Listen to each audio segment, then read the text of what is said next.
This just in, Paramount Pictures has just announced the long-awaited Top Gun sequel, Top Gun Maverick, is delayed for the fourth time, from Thanksgiving 2021 now until Memorial Day 2022.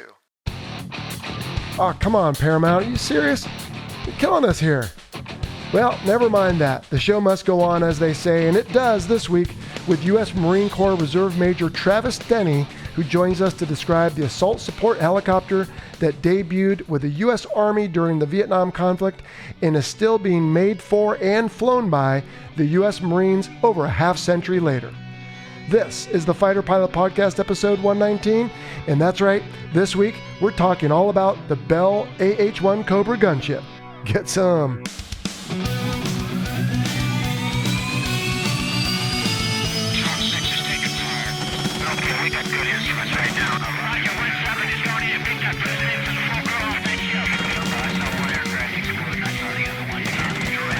Strap in for the Fighter Pilot Podcast, the internet radio show that explores the fascinating world of air combat, the aircraft, the weapon systems, and most importantly, the people.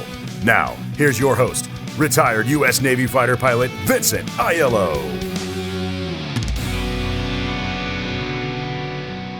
Hello, everyone, and welcome to the show. I am your host, Jello, and we will get to the AH-1 Cobra with Jayhoon, as he's known, in just a few minutes. But first, man, it's good to be back. I hope you're all doing well and having a good summer up here in the North Hemisphere, or winter, I guess, for those of you down south. I hope you enjoyed our simulcast of our new sister podcast, The Merge, last month. That was a lot of fun, and it's not done yet. You can find episodes 5 and 6 over on The Merge itself. Just search for it on your favorite podcast player, and you can hear the conclusion of our first season, where we explored that 2008 fatal midair collision in Fallon. For those of you who are wondering, again, go search for The Merge. It's a long-form storytelling of a mishap where you get to hear from a couple folks involved, the flight lead of the wingman who was unfortunately killed, and then again, coming up in episodes 5 and 6, a couple observers who were elsewhere in the flight, and then from the deceased's widow. So really touching series. I really appreciate as well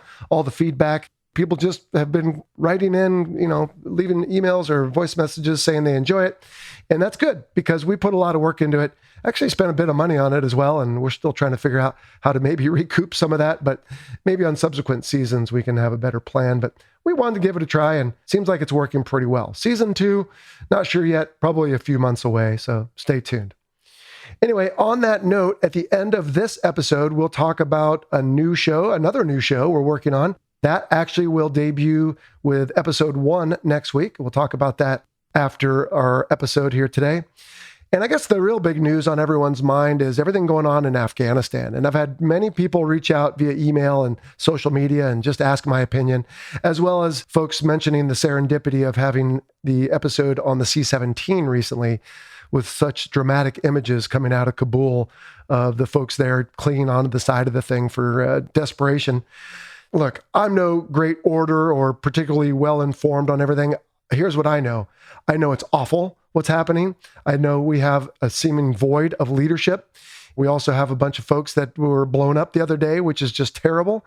And so I'm pissed, frankly. I feel like we really did throw away 20 years and over 2,300 people and $2 trillion just to hand it back to the Taliban and a bunch of equipment, by the way, that we're leaving.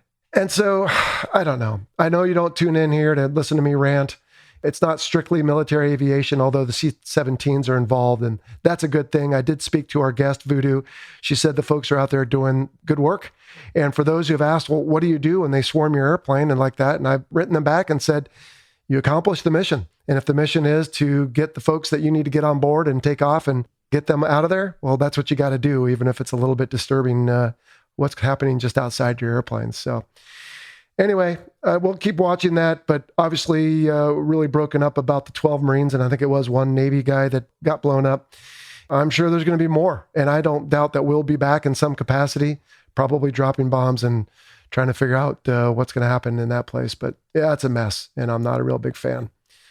Anyway, on to happier news. Let's take some listener questions. I guess that's pretty much all the announcements for today.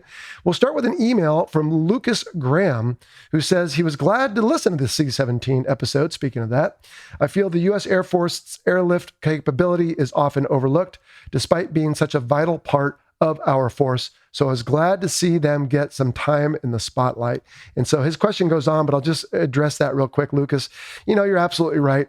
Hollywood always talks about the sexy stuff, right? The fighter pilots and volleyball and whatever else. I don't know. I guess I'm thinking of Top Gun here, but very rarely do the unsung heroes like the cargo folks and surveillance and a bunch of others get the spotlight, but we try here on the Fighter Pilot Podcast. So I appreciate you acknowledging that.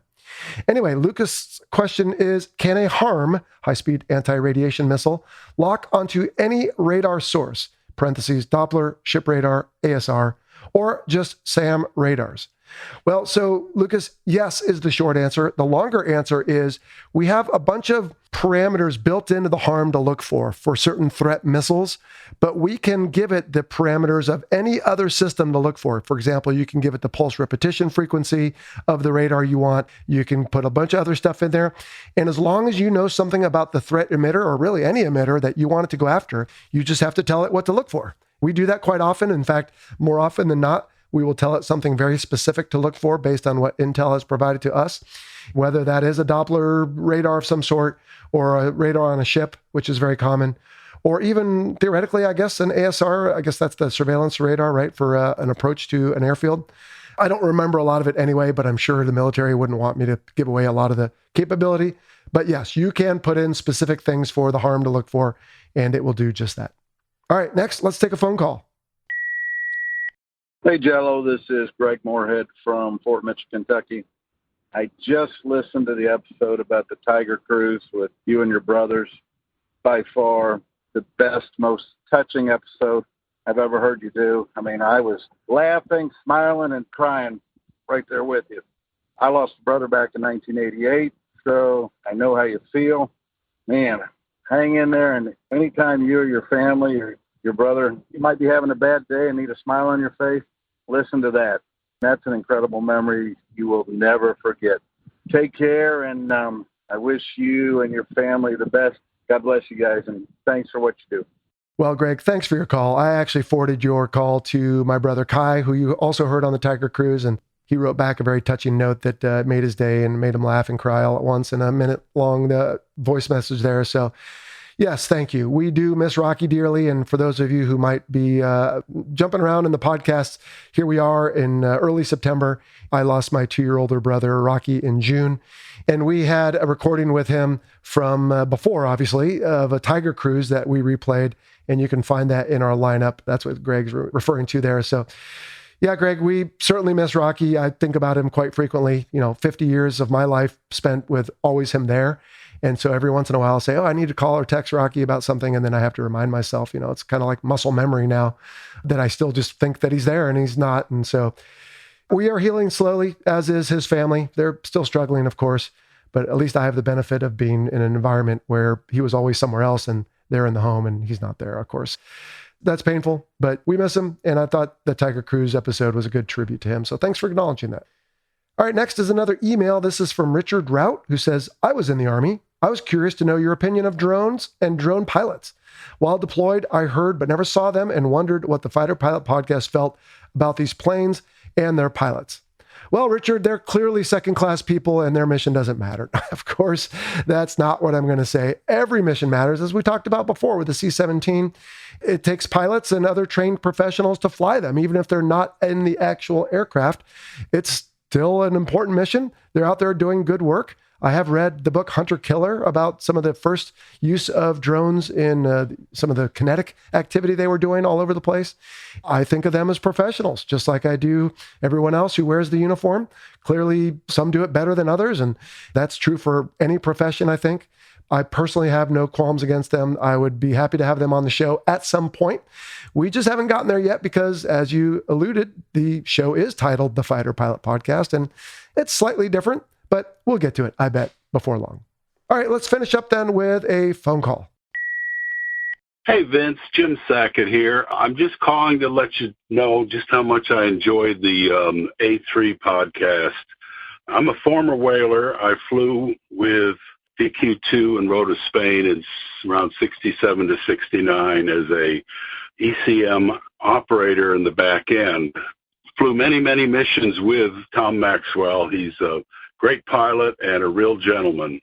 And Rick Morgan is very, very knowledgeable. The only thing I wanted to mention was that he mentioned there was 5 of us in the back end. There's actually 4. There's an evaluator who's an officer, and 3 of us enlisted folks.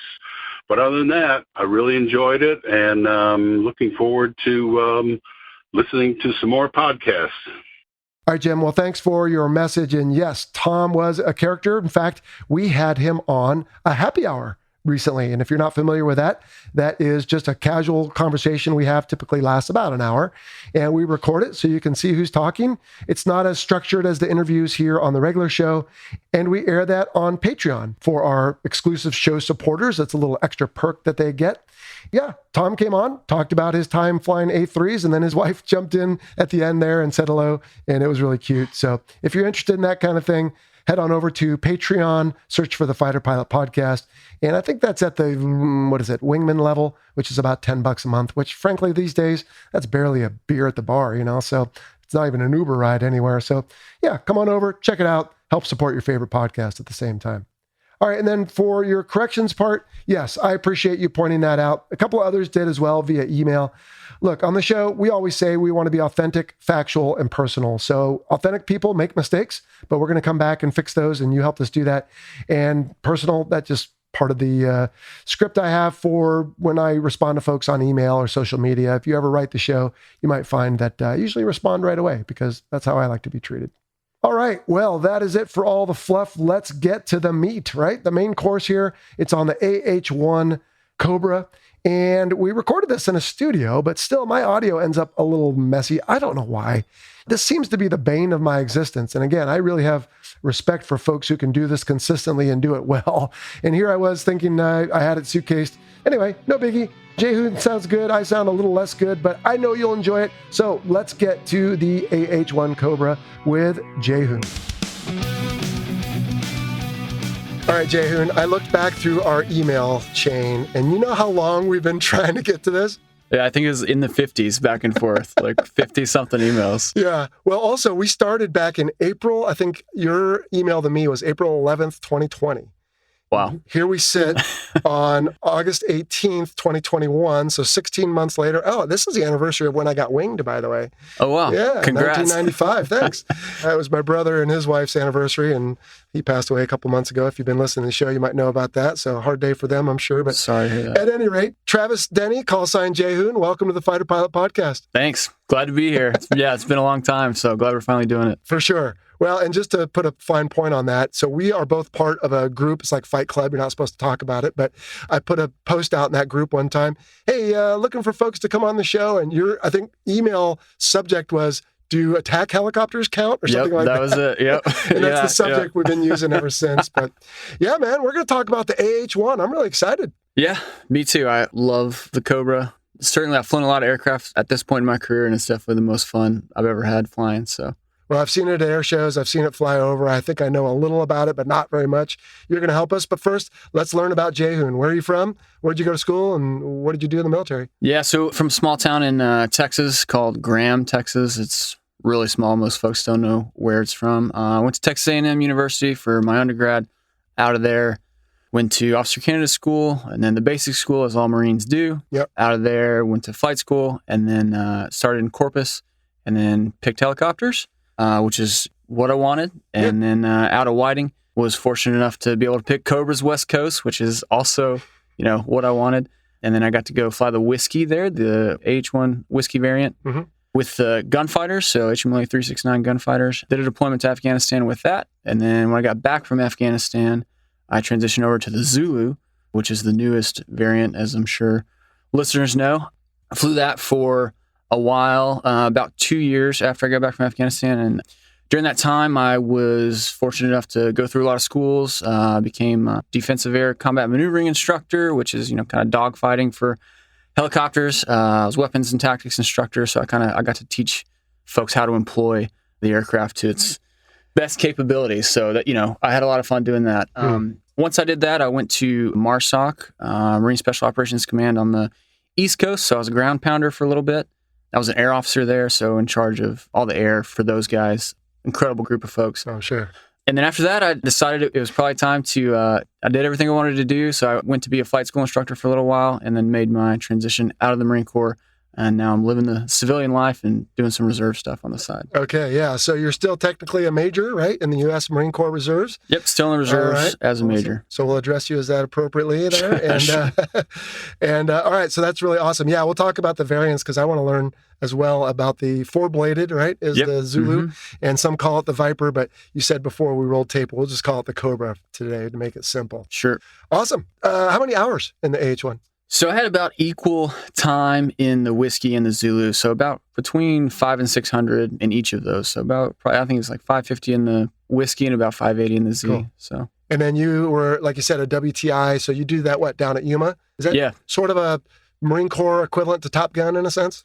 Yeah, I would, as far as it being, the top aviation kind of school that we have, that's how I would equate it to Top Gun. Mm-hmm. We always like to joke that Top Gun is actually a prereq for your fighter guys to come to WTI. So it's different from Top Gun in that it's kind of the whole, instead of just, fighters and that kind of thing, it's the whole Marine Corps aviation aspect coming together. It's about a 2-month course and really stressful, but some of the most fun flying I've ever done in my life. It was awesome. So short, sort of like a Top Gun course, but combined sort of like the Air Force Weapons School. Yeah, it's the Marine Corps' version, I think, of both of those. Yeah. Because, we're a little different service than both of those, so we got to do our own thing. So. Sure. Well, of course. All right. Well, one of these days we need to have an episode on the differences between all those courses and syllabi. Yeah, I think it'd be interesting to find some folks that maybe have been to more than one. I had a friend who was a Top Gun instructor and then went to instruct at the Air Force Weapons School. So yeah, and there's Top Gun guys that gone to MOTS and WTI as well. So yeah.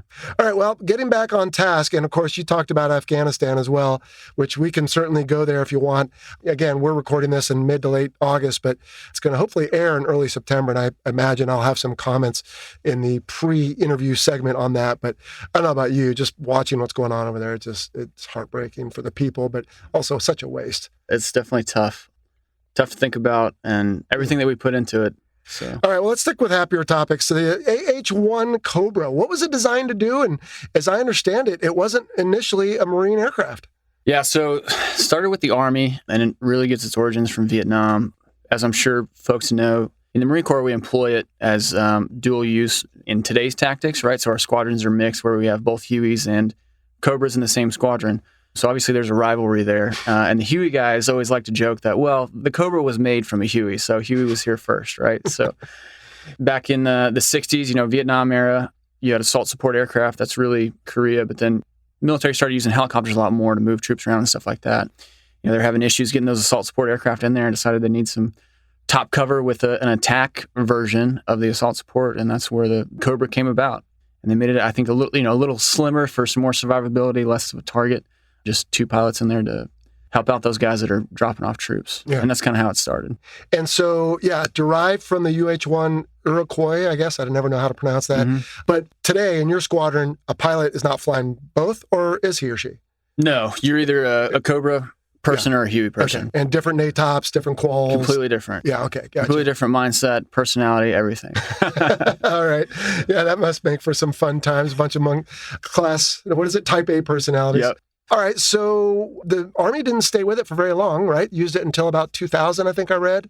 Marine Corps picked it up some point along the way. And what's the bread and butter for the AH-1 today? Yeah, so, the Marine Corps, I think, was interested in it because of the close air support capabilities that it can provide. The Army had a single engine, and to go over the water with this thing, we really like to have 2 engines, right? So that's when they came up with the Juliet model or the J model, which is the Sea Cobra. And then they went to the Tango, which is the, I think, the Super Sea Cobra. And then they got to the Whiskey, right? And the Zulu, obviously. And the Marine Corps really likes the Cobra because of the capabilities that it brings to the battlefield. Mm. It is incredibly nimble. I would argue the most maneuverable aircraft that exists in our weaponry.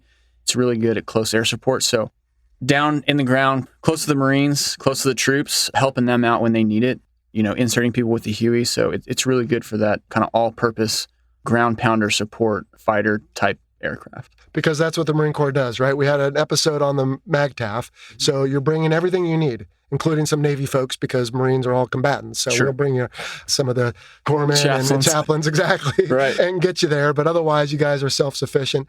All right. So close support of the folks. I mean, are they generally supporting the folks, or will they go out and do some interdiction on their own? Yeah, you can definitely do interdiction. Certainly in my experience when I was there, our primary bread and butter is close air support. Okay. But definitely aerial interdiction is one of our top medals. Mission essential task lists is what that is, right? So, and that's a really fun mission to train to and do, where it's, 2 Cobras going out and just sneaking through the hills and blowing things up and then going back. So we definitely do that as well. All right, so you already touched on some of the different variants. Let's see if we can get through this. And we don't need to go A through Z, and I don't know if there even was an A. Sure. But of course, you have the prototypes and some of those early variants. And then just over to you as far as if you want to go in big groups of them, or I don't know, you already talked about the C Cobra and a few others. So yeah, so that's really the ones that I'm familiar with, is kind of the Marine Corps versions. And they were certainly long gone by the time I got there. But, when I was learning the whiskey, we still had instructors that had flown the J model and the T model. So they had dual engine. They were essentially the Army version, and then put 2 engines on it so we can fly across the water with the J. And then the T is just like a more souped up version of that. It's got some better targeting systems and a better payload and things like that. But then the leap up from that, what I would refer to as like the Cobra Classic, the whiskey, that's the one that I think everybody really thinks of, especially in modern times. You're talking about Iraq and Afghanistan, you're really thinking about the whiskey, which is the 2-bladed Cobra. It's got 2 engines on it. It's got improved sighting system. So once you get to the whiskey, you've got night sights on it that can shoot TOW, Hellfire, AIM-9 rockets, all that good stuff. And it was really kind of the workhorse, I feel like, of Marine Corps close air support for a long time. So great aircraft. I'm a huge fan of it. I would compare it to like a 1968 Camaro is what I would kind of think of the whiskey as. And then the next one up, which is the one we fly now, is the Zulu. So, and I would think of that as your Tesla. That thing is, the leap in technology from the whiskey to the Zulu is just incredible. And that one has 4 blades on it as opposed to 2. It's got a fully articulated rotor head, so you could theoretically go inverted, go upside down in it, and it's a lot more maneuverable, and it carries a much bigger payload. The avionics in the front and the back are the same, whereas in the whiskey and other ones, you kind of had a gunner up front and a pilot in the back a little bit, even though they're both pilots. And then the Zulu, it's both the same. So you can do the same things in the front as you can in the back. So Zulu's a great aircraft. I bet. It's awesome. What's the practical implication for you as a pilot of the 4 blades versus 2? And again, I'm just a dumb jet pilot. So. Sure. Yeah. Well, there's a few differences. One of the sad things that you lose going from 2 blades to 4 is the sound. I thought you might say that. Yeah, right. So you've got that wop wop of the 2-bladed Cobra that people know, and quite frankly, can be an asset. A deterrent? Yeah, in a close air support situation, you hear those things coming and people are going to get out of town. But that's what's called an underslung rotor head. And the disadvantages of that are, think of it as maybe if you've ever spun those spinny, it's on a stick and you spin it and it flies up in the air. Oh, yeah. It's kind of like that, but it's balanced on the stick. So the blades can actually move up and down. And when they move up and down, if you don't have enough G-forces on those blades, they can actually hit the mast, and we call that mast bumping. And if you're ever in a situation where, for example, if you're low and you need to pop up to do a dive to get a rocket shot, and you unload the rotor head and essentially go negative Gs, you can get mast bumping that will essentially depart your rotor from your helicopter, which you never want. That doesn't sound good. It's always bad, right? Wow. So it worked for what we needed it for, but the real advantage going to that fully articulated rotor head is you don't have that problem anymore. It makes it much more maneuverable because the 4 blades move independently if they need to. Wow. You got a lot more maneuverability in there. And then you can just carry a bigger payload, bigger aircraft, more avionics and that kind of stuff. So that's kind of the big differences between the 2 and the 4. Yeah, that's cool. But you give up the cool factor. The with wop off. Yeah. It's definitely a sad thing to go, but I'll tell you, when you fly to the Z, it's like, okay, that's, I'll leave it behind in order to get this increase in capability. Yeah. Just thinking back through some of the historical aircraft I've seen, at least pictures of, I guess the Army used to fly them in the olive, green, drab color, whatever. Yep. You guys only do the standard gray for all, seems like Navy Marine Corps aircraft these days. These days, for sure, definitely all gray. Every once in a while, you'll get one where we get the color, the kind of the flagship of the squadron. So sometimes you'll get artists, we'll have them come in and paint the birds in in a motif. But yeah, typically it's gray. I think they used to have, the block camouflage, not block as in like the digis, but block as in big chunks of brown and green and stuff like that. Mm-hmm. But primarily gray is what we're looking at. Even when you guys deployed to Afghanistan, you just stuck with the... Yep. Having seen the aircraft, it's definitely, I think, the best camouflage you can have. How about the shark's mouth or whatever on some of the old Cobras? Sure. Even on T-34s, they seem to have that. But yeah. Any squadrons still doing that? Yeah. Not that I know of off the top of my head. I will say, though, in Afghanistan, we had a gray shark's mouth on one of our birds. So it's definitely still out there. All right. Fantastic. Well, so we talked about the U.S. as far as the Army and now the Marine Corps. The Army's been out of the business for a little while. There's some other U.S. stuff we'll come back to, but who else flies the AH-1 or did? Right now, I think you've got Taiwan flies Cobras. Iran also flies Cobras. Oh, really? They still have some left? Yeah. Who knows if they're functioning or not, but they're definitely over there. Okay. And then us, and I think that might be it. I think there's one more in there, but those are the two big ones other than us that I can think of. And I don't know if some of this is historical, but Israel apparently put them to good use, as they do a lot of the different aircraft we come up with. Mm-hmm. Japan, Jordan, Turkey, Pakistan, Philippines at one point. But what I really want to ask you about is I was flying in somewhere in Oregon. It wasn't this year. I think it was last year. And I saw an orange and white Cobra sitting on the ramp, and I swore it said like U.S. Forestry or something crazy. Yeah. What on earth are we doing with these things in the interior? So those are Firewatch birds. Yeah, man, talk about a great job after you retire. That's not what I do, but it would be nice to fly Cobras again, so maybe I'll look into that. But the Army, I think, retired 25 Cobras at one point, and the Forestry Service bought them and turned them into Firewatch birds. They put some avionics on there, like infrared sensors and things like that, to just look for forest fires, and that's what they do. They go out and spot for the many other aircraft out there that can drop. They're not dropping fire bombs to backburn or something? Unfortunately not. If they were, then I would definitely be applying for that job. but I guess relative ease of use or agile, like you said, which we'll get to, or the availability, but one way or the other, they found their way into some, huh? Yeah. All right, so how about the looks? In our aircraft series, we always talk about all these different things I've asked you so far. Now, the looks, you said they wanted something kind of a derivative of the UH-1, so they probably leveraged some of that technology, as like the skids, of course, is one of them, but I think the engines at first as well. But also the tandem seating, and also it's really skinny. Is that on purpose? Yeah, so if you think about it from the point of view of what you want with an attack helicopter, tandem seating really fits what you want. Like we said, it allows the aircraft to be incredibly maneuverable, a little faster as it's slicing through the air. That also allows you to put weapons out to the side, So you've got your wing stores out there, or wing stubs, as we call them. And the more room you have for that, the skinnier you are, the more weapons you're allowed to put on there. So yeah, that's really the shape advantage that you have. And then, of course, as you're diving in, on your target, shooting rockets and things like that, it's better to have that skinny profile when somebody's shooting back at you than it is to have a big fat torso out there that they can hit pretty easily. And does this, I assume, fold up into a fairly small package for being on ship or being airlifted somewhere? When you guys went to Afghanistan, I'm thinking you didn't fly them there, right?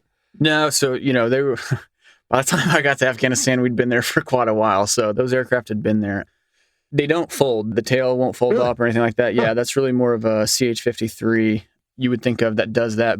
The blades do fold for the Z's, for the newer variants, and then the whiskey, you can take the blades off. Okay. Or just put them fore and aft, and it's almost the same length as a little longer on the front, obviously. Yeah, it's longer on the front, but yeah, you can just pop them off or take them over like that. Okay. How about weapons? This thing carries a little of everything, seems like. Yeah, it does. Initially, there's weapons that it started with, and it still has, and there's some weapons that have gone by the wayside to be replaced with better ones. So, initially, they had the tow missile, which was, back in the day, it was really 2.75-inch rockets, so Hydra rockets. You also had a 20-millimeter cannon on it. I think there's some versions out there that had grenade launchers. I read that. That's crazy. Yeah, never got to fly one of those, but that would have been pretty sweet. Yeah, so you had that 3-barrel cannon on there, which is what it started with. And then, as we progressed, technology progressed, you got better sensors and things like that. The next thing they put on was the tow missile. So that's a wire-guided missile. Basically, you're putting the reticle on the target, firing it, and leaving the reticle there. There's a sensor on the missile that essentially joins up, and you hit the target with that. Funny enough, I was actually supposed to shoot the last tow missiles in the inventory for the gunfighters But when we went out that day, we had some hydraulic problems, and I ended up not getting to do it. So, yeah. So that's one that went away. So we got rid of the toes. 5-inch rockets, we still shot whenever I was starting out on the whiskey, but those have pretty much gone away as well. Those things are like shooting a telephone pole off of that thing. Really? They're huge. And then you got the Hellfire missile, of course, which is a laser-guided missile, so you don't have that wire constricting you anymore. Point your laser at the target, turn it on, shoot the missile, and then it hits the laser, which also hits the target. And then, I think everybody's favorite that doesn't fly the Cobra is the AIM-9, right? So that's your air-to-air missile, which I've shot a few of them, actually, off of the Cobra, which is always super fun to do, but I haven't carried those in combat. Haven't had the need to do it. Yeah. But the capability's there. Capabilities there. Okay. Well, we have some listener questions at the end, and one of them, or two actually, I think are on the AIM-9, so we'll come back to it. Tell me about the gun up front. So I don't remember if it's something I either saw like a documentary or maybe it was like one of the TV shows. Remember Airwolf and what was the other one? There was some... Firebirds, maybe? Yeah, is that the guy from Jaws, Roy Schneider, was in some movie. Anyway, where like it followed your head, but is that real? Like Sure. If you look to the right, is the barrel going to follow you over there? Yeah, that's absolutely real, and it's an awesome capability. I wouldn't say that we used it a ton, but it definitely was there. So, and in the whiskey, you actually had to take a rod from the back of the plane and connect it to your helmet. So that rod could be kind of cumbersome, but that's what helped you slew that gun. In the Zulu, the new one, it's just a wire. So wherever you move your head, and that thing's got the Odo helmet, it's like having a HUD on your eye. That one's actually really capable, and you just point and shoot with that one. So that's pretty awesome. What's the millimeter and what's the rate of fire on something like that? Yeah, so it's a 20 millimeter cannon, and it's 650 rounds a minute. So 3-barrel, yeah. Yeah. You typically wouldn't empty the can with that, but you can run out of 20 mic pretty quickly though, if you wanted to. Mm-hmm. And then with the wire guided, that just seems crazy to me with something with spinning blades on top. There's obviously a way to jettison the wire or something after it's over, or does that ever become an issue with the blades? Yeah, so you'd be right to think that that's crazy. Yeah, okay. Yeah, you have emergency wire cutting, and then it's supposed to cut its own wire.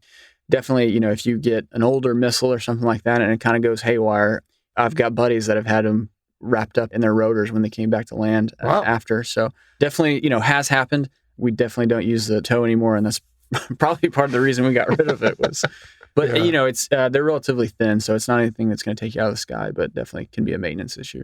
And so you carry these, I don't know if you call them wings or wherever you carry them, but how many stores can you carry on? The wing stubs. So we had 4 stations that could carry either a 7-shot rocket pod, a 19-shot rocket pod, or Hellfires or toes, which typically have 4 in each of those. So in the whiskey, you've got 2 of those, one of those, and then a wing stub, and then the Z, you've got 2 of them, and then the wings or the in mounts where you're going to mount the AIM-9. You've got more capability there. So if you're out really dialing it up, supporting the guys on the ground, what's your limitation? Is it weapons or fuel or? Yeah, sure. It depends on where you are, right? So, when it's colder, ideally you're cold and low to the ground where the air is dense and you can pick it up. If it's hot and you're high up in the air, for example, somewhere like Afghanistan, it kind of limits you weight-wise where you can bag out the gas, but you may not be able to take as many weapons. You have a choice. If it's a close-in fight and you need a lot of weapons, then maybe you'll take a little less gas or a store tank and more weapons. And if not, it's kind of a trade-off. Yeah. Is the gun on the nose the only gun? Can you mount any guns on the wings, like minigun or something? I don't know. No, that's the only one you can throw on there. It's always on there, but that's a 20 millimeter cannon. It's the only one we got. All right. And then we'll get to it again later, but what variants of the AIM-9? I shot the mic. Those are the ones that we primarily carried. When I was getting out, I think there was talk about throwing the X on there, but I'm not sure where that's gone or if they're doing that. Now, in a Hornet, when I was using an AIM-9, I had some audio tones to let me know the seeker was seeing a heat source. Do you guys have something similar? It's exactly the same. Yeah, cool. All right.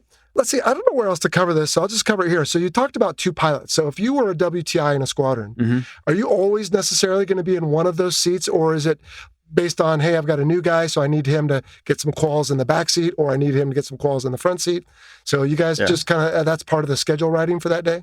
Yep. It's always up to whoever the aircraft commander is ultimately. Oh, really? So, he's going to say, hey, you're in the front today, I'm in the back, or whatever, he or she decides. In a training environment, it matters. In the whiskey, I should say, it really matters. You can only fire the toe from the front. In the front seat is where the telescope is, and that's where all the buttons are and the triggers to fire the tow and to aim it and to get it where it needs to go, or the Hellfire on the Whiskey. So typically in the Whiskey, you had a pilot, but he's acting as a gunner in the front. The guy in the back seat's typically kind of running the mission.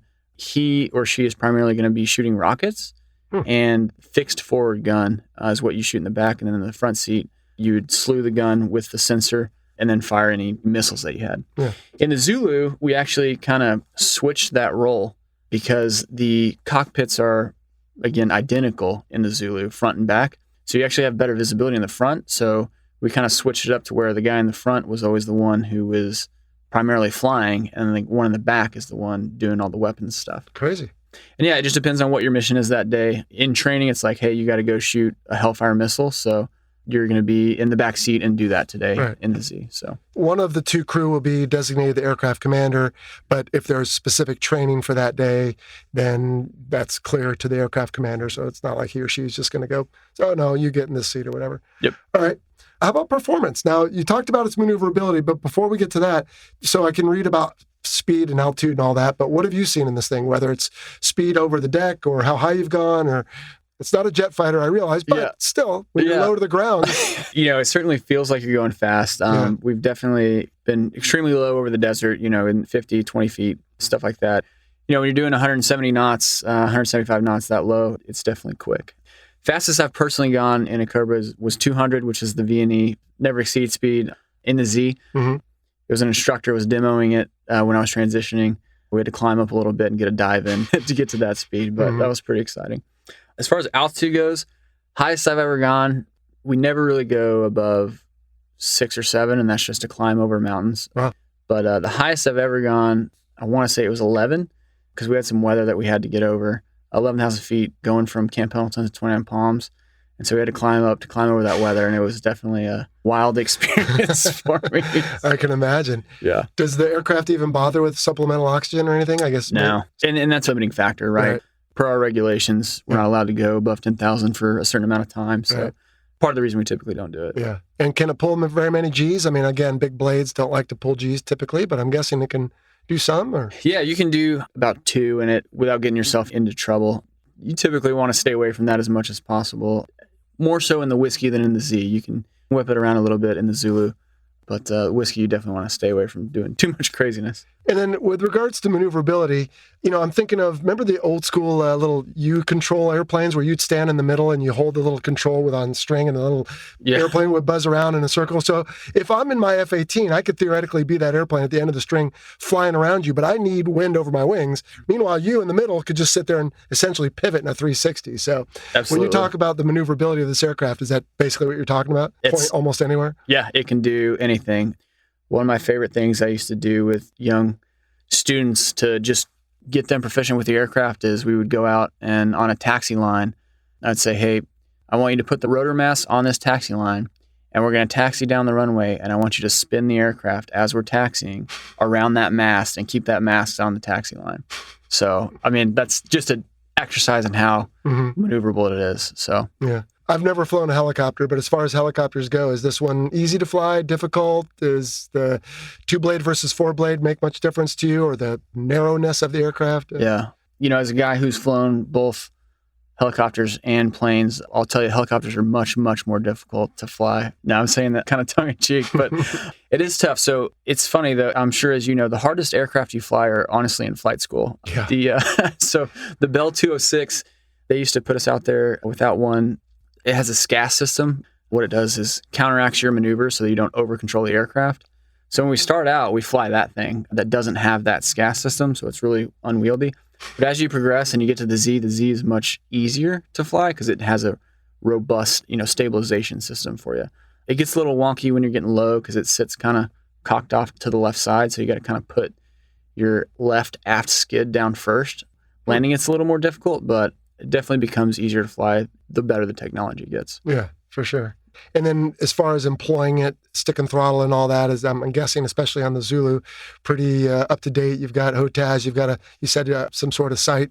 Is it the whole helmet or just like over one eye? The Odo helmet is pretty awesome capability. So it's basically a helmet that attaches that reticle to your left eye. It gives you a HUD essentially, right in your eye. So anywhere you're looking, you're getting information. Oh, cool. When you deployed to Afghanistan, did you go on like a ship to get there, or what did you? No, we went to out in the established base there, and we're just flying missions out of that thing. So I guess what I'm wondering, like, is a crosswind a big deal for you, or are there any particular landings or anything that you're doing with it that would be administrative that are hairy? So for me, it would be like a night carrier landing, especially if the ship's moving up and down at all. But guys who flew it at the boat, did they say just go do it and it's not a big event? I mean, no, it's definitely a big event. Winds are very important, especially if you're heavy and got stores and things like that. A tailwind can really mess you up. It is definitely maneuverable, but if you need that power to pick up that heavy load, you definitely still want a headwind so that you can move forward out of that rotor wash so that you can start to fly, essentially. Yeah. How about how much fuel, and I don't necessarily mean pounds, although you can tell me if you want, but like if you are, I know it depends, right? Always, how far is it? How much am I using the throttles? But what would be a typical mission for you guys to go out and support the folks if you didn't have that much of a transit, let's say? Sure. Yeah, it's funny. I feel like people talk about range in miles all the time, and I kind of think of range in time, right? So, the rule of thumb for the whiskey was about 2 hours, and then the Z bumps it up to about 2.5. So you can definitely do more in the Zulu, and you could also carry those drop tanks if you needed to with the weapons in the Z as well. But typically about 2.5 is what you're looking at. Well, at least though, you guys can put down somewhere if you really get to a point where, right? Yeah, that's the beauty of it. You can put down and have the fuel trucks come meet you or whatever you need to do. So. You probably don't want to make a habit of that, though, is my guess. Yeah. All right. How about strengths and weaknesses? What was your favorite feature about it, and what did they not fix that you wish they would if they just had the desire or the money or whatever? Man, so this is kind of a hard one because my love for the Cobra is endless. I love the whiskey and I love the Zulu. So strengths, obviously, I've talked a lot about the maneuverability, the things that you can do in that aircraft, just the variety of weapons that it carries is just really incredible. You can certainly just do some things that you can't do in other aircraft in it. So, I'd say the biggest strength is the maneuverability and the stores that it can carry. Weaknesses, my really only complaint about the Cobra is it was an issue kind of with the whiskey and the Zulu, is that gun on the front. It's a great asset, it's a great weapon, but it essentially still has its original design. You have to have good ordnance marines that know what they're doing, and it works really well, but there's definitely room for, jams and things like that to where it may not work to its fullest capability. So that was the only thing that I think they could have improved a little bit, but, other than that, I'm pretty happy with it. Are there probably even systems out there that would work if someone would just put the money into testing and putting it on, or do you think they'd had to? Sure. I think it's one of those things that one of the biggest strengths of the Cobra is the bang that you get for the buck. And it's just, the Marine Corps, it's a smaller service. So we don't always get all the money that we would like to have to improve those kind of things. So you get leftovers after we spend it all on big carriers and stuff. You mentioned weapons, and it occurred to me I didn't ask you about flares. You guys are down rooting around low, so I assume you have expendables. Yep. Is it mostly flares, or will you have some chaff as well? Mixed depending on the mission. Yeah. Okay, and what the threat is, et cetera. All right. Do you have enough of those? Like in the original Hornet, we had 2 buckets of 30 each, and that was always one of our biggest complaints is a couple actuations and you were out. So did you guys have enough? I mean, you definitely had to have a strategy to, use them efficiently, but I would certainly say enough to do what you needed it to do. That's good. All right, cool. How about notoriety? Where would the public have seen or heard the AH-1? I'm familiar with it, of course, having lived this life, but has it been in the movies? Are there any teams or particular newsworthy stories that we would have seen it? There's a few movies that it's been in, not as many as I would like. Don't say Transformers. Mission Impossible 3, it has a chase scene where a Cobra is chasing around a Huey, I believe it is. Another one, which is funny, is Goldmember, Austin Powers.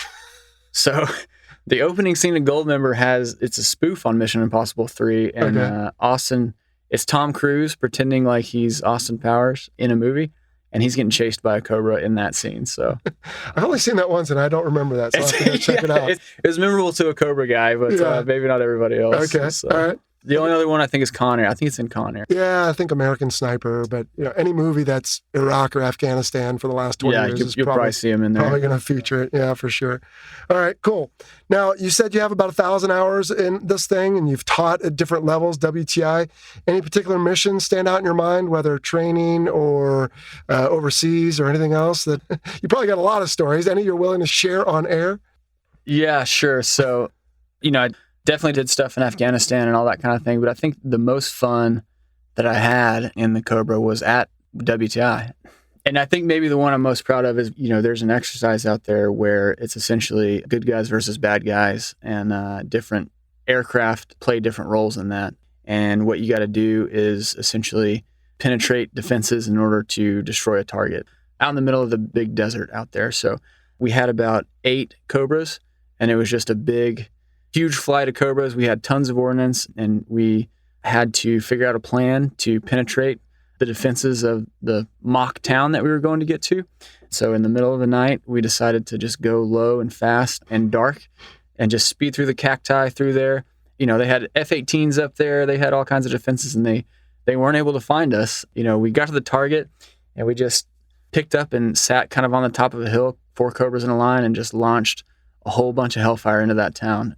That's probably one of the most fun times that I think I've had in that Cobra. So that's one of my favorite memories and stories of it. Yeah, very cool. Was it actual ordnance for the training, or? Yeah, and like I said, the great thing about WTI is you get all the ordnance you can ask for. So yeah, a lot of times in my training, it's simulated, missile shots, of course, simulated JDAM drops or whatever, and very rarely do you get to push the button and something comes off. But when you do, it's fun because then you can see how you did. Yep. Awesome. Well, tell you what, Jayhoon, I've got a handful of listener questions here I want to run by you. These are folks that support the show via Patreon, which is a great benefit to me, but also as one of their perks, they get to know in advance when I'm going to meet someone like you. Yeah, and so ask questions. So if you're cool with it, we can get through these fairly quickly. And some of the listeners right now are probably thinking, wait, dude, you didn't ask anything about these subjects. And that was deliberate because I know they're coming up here. So. Sure. So John F. wants to know what sets the Cobra apart from its contemporaries, i.e. the Apache, and then as far as foreign aircraft go, the Mi-28 or the Ka-52, the Eurocopter. Obviously, different mission sets and needs for these aircraft, but being that it is one of the longest serving airframes or designs, what is the secret sauce to its success? So again, I didn't really compare it to any of these others, but how would you explain, as John's asking, some of the features of it that has led to its success for so long?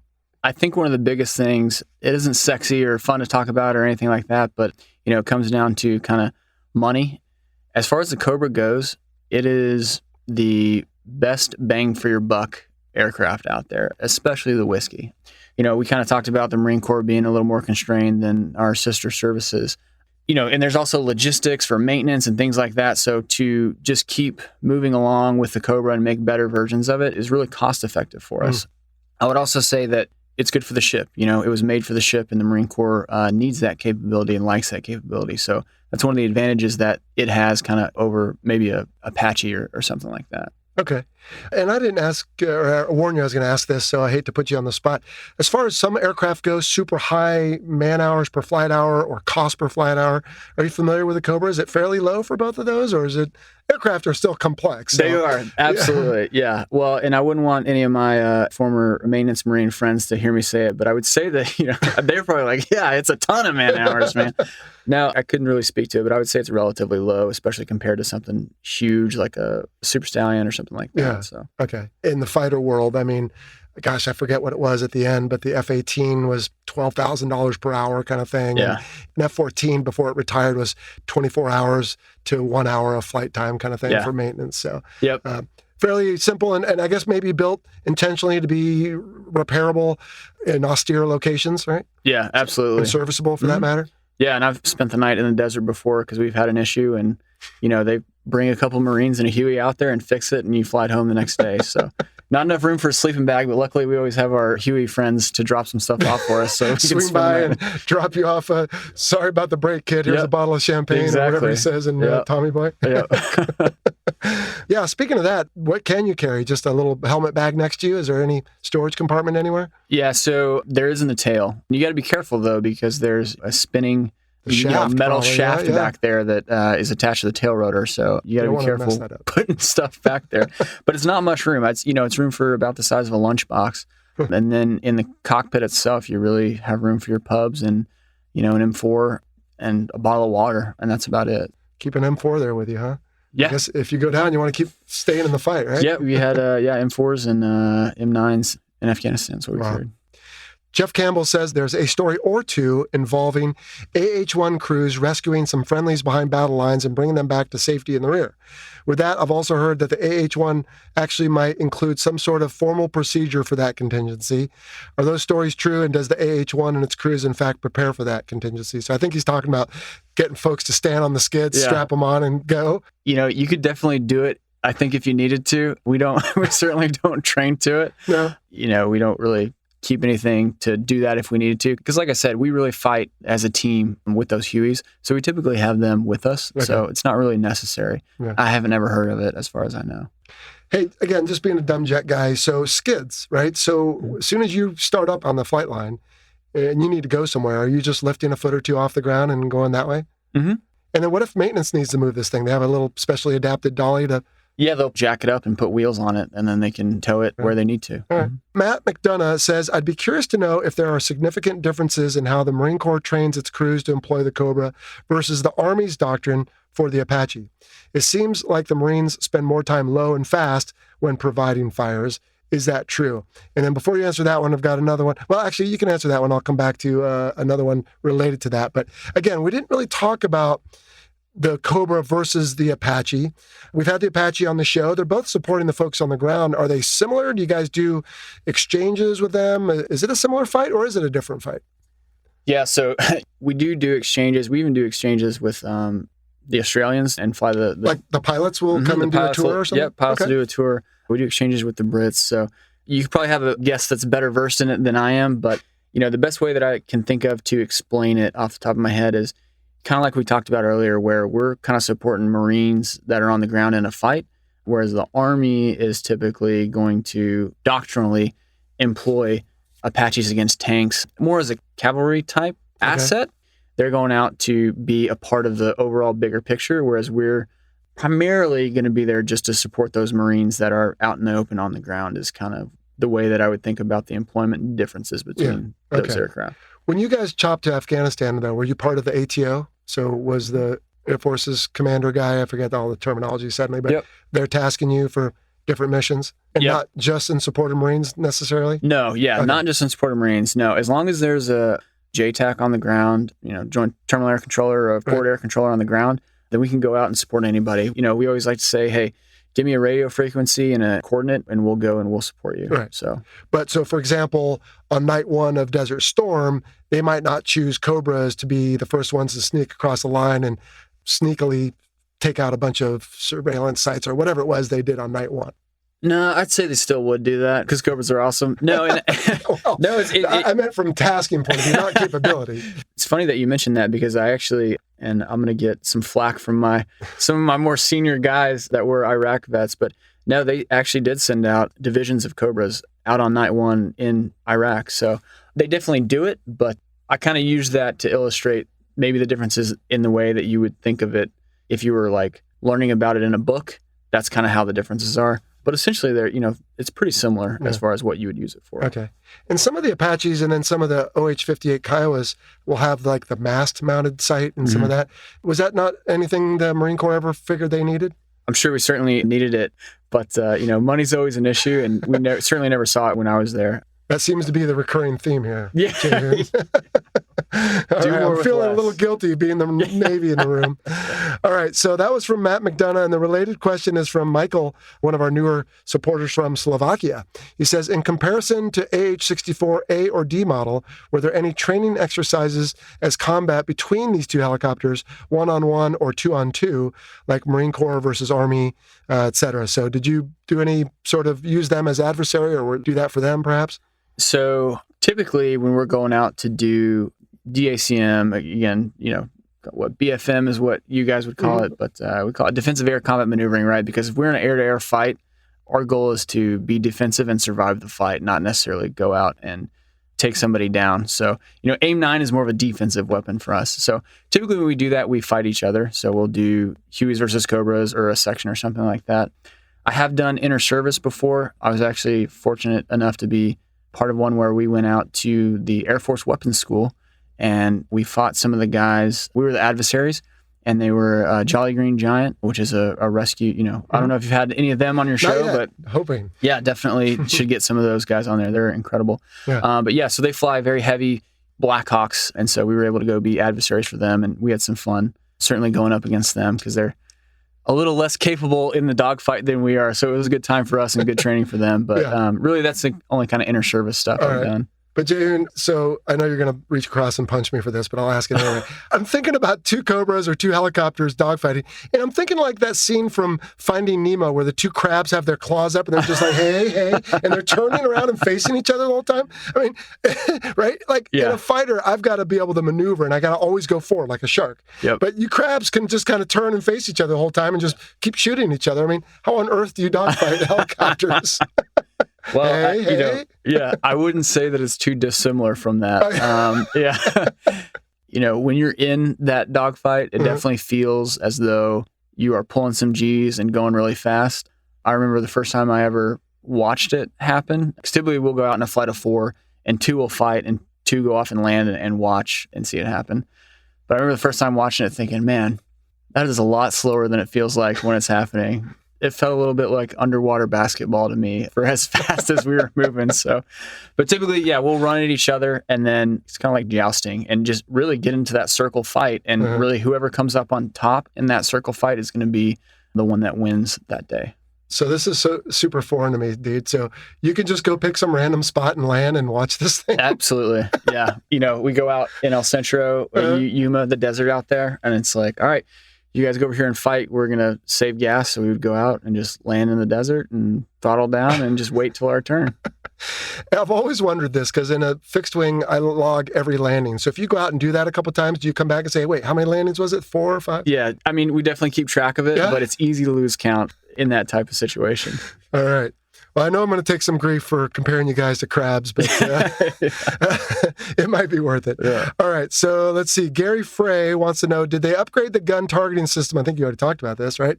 Along the lines of the Apache's helmet-mounted direct reticle imaging. So we talked about the reticle and it follows you, but you had some complaints about the gun itself. So what would you say to Gary here? Yeah, I mean, they definitely did upgrade it. And, my complaints about the gun are about the functionality of the gun itself, not the targeting. The targeting system is awesome. It's just those inner mechanics could sometimes get kind of funky. So, and especially in the Z, it was really awesome. They kind of upgraded it. We call it the Xbox controller. We have like literally a video game controller that we're looking at our screens and moving the gun around, which is really helpful at night, when you need to be up and out of the cockpit as well as in. So yeah, significant upgrades there and really capable system. And Gary's question reminded me that I didn't really ask you about night stuff, and you talked about it, but I forgot to ask you. I assume some sort of either the reticle works at night or night vision goggles or something along those lines? There's a day reticle and there's a night reticle. And the day one is, your standard, and then the night reticle attaches to your night vision goggles. It makes it a little more cumbersome, but it works really well, and I've loved using it. Cool. I don't know how long it's been since your last flight, but are you getting some of this? Aren't they starting to come up with panoramic type night vision goggles? The stuff we used in the F-18 was still like a 30 or 40 degree field of view. So it was like having straws over your eyes and you had to scan it everywhere to make a picture. I'm pretty sure that's what they're still doing. There's always the legend of, the panoramic's coming out. It's coming soon. Yeah, it never materializes. So it's like the sign at the bar, free beer tomorrow. Yeah, right? exactly. It's always tomorrow. Yeah, that's exactly right. All right, let's see. Jim Gundog wants to know, how long do the Marines expect to keep flying the AH-1? FH-1. Are they pretty much ride or die since it is limited budget is spent elsewhere? So Jim obviously understands what you've been talking about with budget, but we'll talk about the future of you and the AH-1, but does it have a death date in mind, or does it just go forever at this point? I don't really think so as far as a death date goes. Certainly anything can come off the chopping block as priorities shift from different parts of the world to other parts of the world and what we need as a Marine Corps. So I think that's one of the Marine Corps' biggest strengths is, we're willing to do what we have to do with what we have. Who knows? It could last for another 30 years. It could be gone tomorrow. Yeah. It's only been around for about 10 years, so I'd say it has a good shelf life remaining, but I would also say that I'm probably part of the last generation of actual Cobra pilots as we get to like tilt rotor type stuff and things like that. Okay. Yeah, not really a solid answer for you there. That's fine. But you reminded me, I wanted to ask you about the Zulu. Are they making those from scratch? Is the line still open at Bell, or are these like refurbed older ones? Mix of both.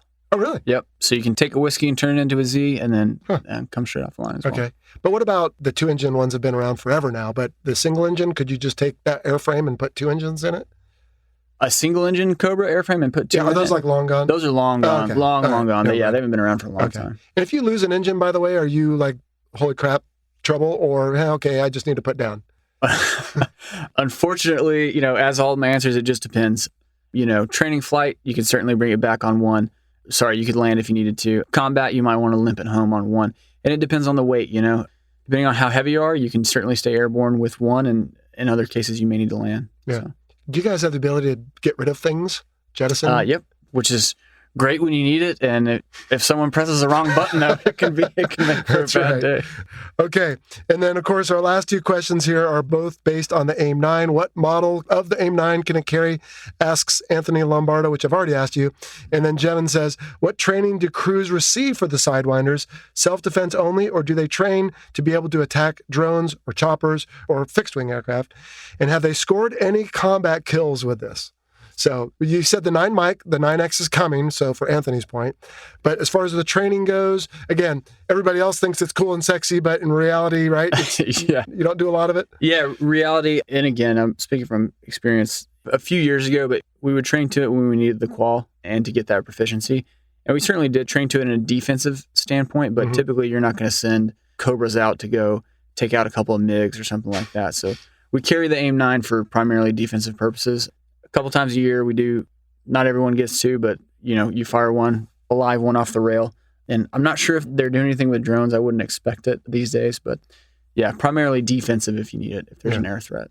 Did you guys ever have like ready room discussions or even formal perhaps of, hey, if you're running out of weapons and you can get a lock onto a heat source with this thing, even if it's a truck or an enemy on the ground, that you can still hose it off? I mean, we always talked about that in the Hornet. I think there was maybe back in Vietnam or something, but I don't know of any recent successful attacks like that. Did you guys ever talk about that kind of thing? Yeah, I would say the amount of time that we spent talking about and worrying about the AIM-9 was probably less than 1%. Okay. But something that gets mentioned and is a capability if you need it, but not something we train to super hard. Yeah. Well, you've certainly illuminated the Cobra for me, Jayhoon. I didn't know that much about it, and it's fun to learn a little bit more. And yeah, I've seen the 4-bladed ones running around, and I thought, wait, it looked different. So we need to get a UH-1 guy in here, right? Because you say it's different enough. I mean, same squadron, but different aircraft, different mission. Yeah, it'll probably be a much less exciting interview, and it won't be as good. But sure, might as well have one of those guys. I teed that one up for you. All right, cool. So we talked about the future of the aircraft. Sounds like it's going to be around for a little while. We'll talk about the future of you in a second. But before we do, what did I not ask you about the Cobra? When you go home and talk to mom and grandma or neighbors or whatever, what is it that, like, right, we're all asking about the Sidewinder, but in reality it doesn't sound like it's a big deal. Sure. So what is a big deal, or what have I not asked you about the AH-1? So yeah, I think the big deal for us, certainly in the past couple decades, has always been close air support. How do we help that Marine on the ground that needs us? I think one of the special things about the Marine Corps is how integrated we are, and we talked about the basic school and things like that. So my best friend is an infantry guy, and I always thought about that in the back of my mind is, how can I train better today? How can I do a better job so that when he needs me, I can go help him? So, that close air support mission is really our bread and butter, and it's what's near and dear to my heart, and what always, has that place for me is just helping those Marines on the ground and doing what we need to do to make sure that they get what they need. I'm really glad you said that, Jayhoon, because I have a couple personal crusades with this show, and one of them has been breaking down the stereotypes, right? Sure. So you being a military aviator, a Marine aviator, you might be unfairly stereotyped as, oh, look at me, you put your collar up and wear your mirrored sunglasses. But in your community of Cobra guys, is it about them or is it about the Marine on the ground? And I think I know the answer. About the Marine on the ground, 100%. All day, every day. Yeah, that's what we care about. That's what we think about. That's what we do. Yeah. There's that bond that all Marines have, and you want to do everything you can to be there for them. Take that, Hollywood. No, that's good. I've had a few folks talk about that. Even our A-10 guest, right? Yep. They're not supporting Air Force guys on the ground directly, but he said the same thing. It was about the 18-year-old with a rifle. And I feel like most everyone that I've interviewed for this show has been the same way. It's like, Mhm. you know, cool. Yeah, for me, I mean, yeah, it was great to fly a Hornet, Sure. but I was always serving someone. Yeah. Right? I wasn't just out serving myself. I was Right. out doing something for someone, and I think that's who we are. So, all right, man. So you said you're still in the Marine Corps Reserves. Are you flying, or are you pushing paper? What are you doing? PowerPoint? I tell you what, unfortunately, I'm not flying Cobras, but I do have a really awesome job. I fly UC-35s, which is citation, it's, business jet. So Nice. I go down to Miramar every once in a while and fly around VIPs and take it all over the U.S. So it's a pretty good gig. I'm enjoying it. Plus you're still serving and you're still accruing time so that someday if you retire from all this, you'll have some nice perks instead of just walking away. Yeah, exactly. Yeah, good. Getting all that time. Mhm. Yeah, fantastic. And you're building seniority at an airline, right? So is that what you're doing now? Correct. Yep. Yeah, I got out in the middle of the pandemic, got off active duty, did a cargo carrier for a while, and just got on with a major airline. So Cool. I'm in training for that and enjoying it. Well, as I sit here now with the benefit hindsight, I wish I'd have got to the airline sooner because being junior sucks, as you're probably learning, but you're starting a lot younger than I did. So Sure.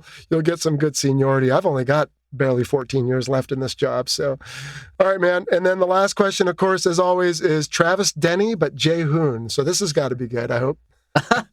Yeah, it is.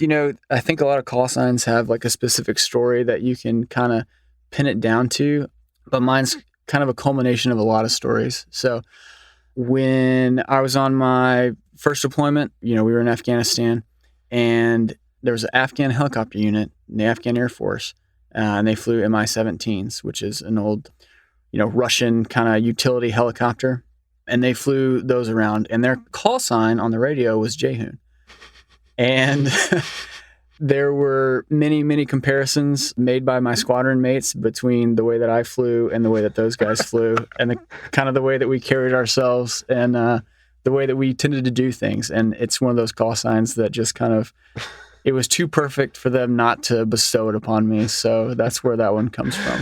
All right, fantastic. And I'm going to break my own show rules here and actually circle back to something, because you said at the very beginning that you wanted to fly helos. So can I hold you to that? So this is, of course, the Fighter Pilot Podcast, and we have Sure. a lot of young people that want to be fighter pilots. And a lot of them ask me, oh, but what if I don't get it? And I always try to tell them, hey, there's a lot of awesome careers out there, and they're Yeah. not all in fighters. So Yeah. I'm not saying I don't believe you, but I want to ask you again, Yeah. is that really what you wanted? And what would you say to the young person that maybe wants jets but ends up in helicopters? Sure. The joke that all the helo guys like to make is, well, I had jet grades, but I wanted helicopters, right? So my grandfather was a Marine in World War II, and I think that Marine part of me was a big influence in that. Going to the basic school and doing those infantry type things, Mhm. and sleeping in the mud with your friends and all that kind of thing. I really liked that, just being down in the grit with your fellow Marines. And I felt like the platform that allowed me to do that the best, and the platform that will allow me to really make a difference and support those Marines on the ground, was the Cobra. Yeah. That's what I wanted, and that's what I fought for. But I will tell any young aviator out there, and no one believes you until you get it, right? People say, oh, if you don't get Cobras, it'll be okay. And I certainly didn't believe them. But, I'm sure people have said this, but no matter what you get, you're going to love it. There's not a bad platform out there, and they're all amazing, especially in their own rights. And no matter what you fly, you should be extremely proud to do it. Just doing the job, no matter what it is something to be proud of. So just keep fighting. Whatever you end up in is worth it, I promise. Amen. Well, I couldn't say that better, Jayhoon. Thank you for that. That's a great way to wrap up. I will add one caveat, and of course, you got to have a good attitude, because some Yep. people become grouches or grumps, and they can't be happy in anything. But if you can look for the good in something, yeah, we've had folks on the show that wanted to be fighter pilots and ended up in the back of an E2 as an NFO and loved it. Mm-hmm. And so, yeah, if you have the right attitude and effort, you make something out of everything. Yep. Awesome. Well, hey, man, it's good getting to know you, and we're both here in San Diego, so hopefully we can connect more often, and I want to wish you all the best at your airline and your reserve gig and whatever else it is you're doing, and thanks for your time today. All right. Thanks a lot, Jello. Enjoyed it. All right, Jayhoon, my man, thanks again for taking the time on the AH-1 Cobra. I really enjoyed that, learned a lot, and he's right here in San Diego, so hopefully we'll maybe hear or see him again soon. Yeah, good times. Boy, we really did cover a lot on the AH-1. I learned a lot. And I know some of you, as you often do after these episodes, are going to say, hey, you didn't really cover any of the Army models, those early single-engine models. And you're right. Part of it is that we just don't want to take a bunch more time. This isn't the Joe Rogan 3-hour experience. This is the Fighter Pilot Podcast. And so we're not going to cover it all. Part of that is we just don't do the research. Part of it is we don't want to take all day. And part of it, frankly, is I want to leave you wanting a little more. Maybe we'll circle back. Maybe we'll do a blog on it or something. I don't know.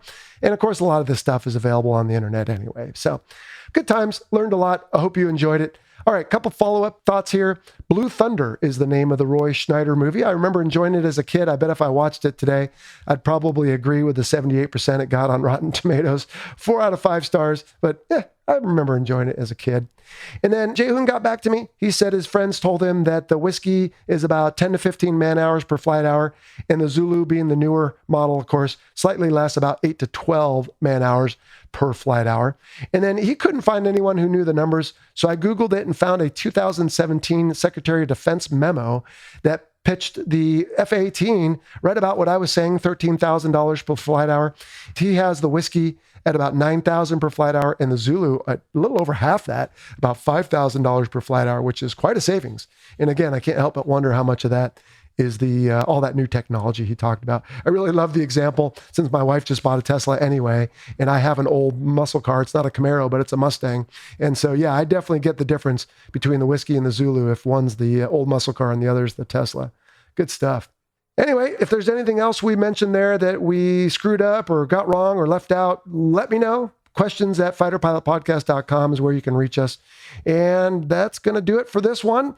Now, we haven't had a real episode in a while, so I got a bunch of new supporters to mention. And I'm so happy these folks show up to support the show because they get a lot of cool perks and we get to keep the lights on and the microphone running. So big thanks to Strike Leads Jaden Chain, Christopher Lanari, Jimmy Rangecroft, and Travis Anders. Then we have Mission Commanders Greg Lund, Benny Harwell, Vanessa Brown, and David Slinnen. And then Air Bosses, that's the highest tier you can get, is Gary Fry. Now, Gary submitted one of the questions I put to Jayhoon, and I accidentally mispronounced it as Gary Frey. So sorry about that, Gary. Michael Durkock and Robert Hosterman. As a reminder, the views expressed in this presentation are the personal views of myself and my guest and do not necessarily represent the position of the Department of Defense or its components. Now, before I go, I alluded to it earlier, and you might remember me talking about this back in July. Well, we are ready to announce the new sibling podcast. It's going to be called, get this, the F-14 Tomcast. Like that, huh? And it's going to debut on September 14th. It's going to air every other Tuesday, Tomcat Tuesday. Every other Tuesday is 14 days apart. And it's going to go for a year. It's going to be hosted by Crunch and Bio. Crunch, you might remember from our Sam and AAA Threat about a year ago, a couple episodes there. Bio, you might know from his books, Top Gun Days. He was on the Top Gun staff when they filmed the original movie. And these guys, Pilot and Rio, are going to be hosting the F-14 Tomcast. I think it's going to be a lot of fun. They got some amazing folks lined up already. Episode 1 is going to be about the development. Episode last, I think 26 or so, is going to be about the retirement. And everything in the middle is going to be everything that happened. Everything from conflicts it was in to Top Gun, the movie, and Final Countdown, and who knows what else. So we've got a great plan for that show. We are going to debut or simulcast, like we did the Merge, episode 1 next week. So that'll be a slight difference. And then after that, we'll be back with our buddy Boat, who has a Warbird episode for us. Yeah, another crazy month. You'll hear from me, and let's see, about a month from now, beginning of October. Until then, take care, be well. Thanks for tuning in to the Fighter Pilot Podcast. We're having a lot of fun. Be sure to check us out on all the stuff our announcer Clint is about to tell you. And we'll see you next time here on the show. Take care.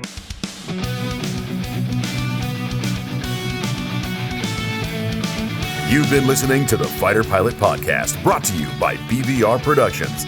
Got a question for the show? Email us at questions@fighterpilotpodcast.com or leave a message on our listener line at 877-MACH-101. That's 877-622-4101. Be sure to follow us on your favorite social media platform and check out our website, fighterpilotpodcast.com. For exclusive content and to help support the show, check out our Patreon page. Thanks for listening.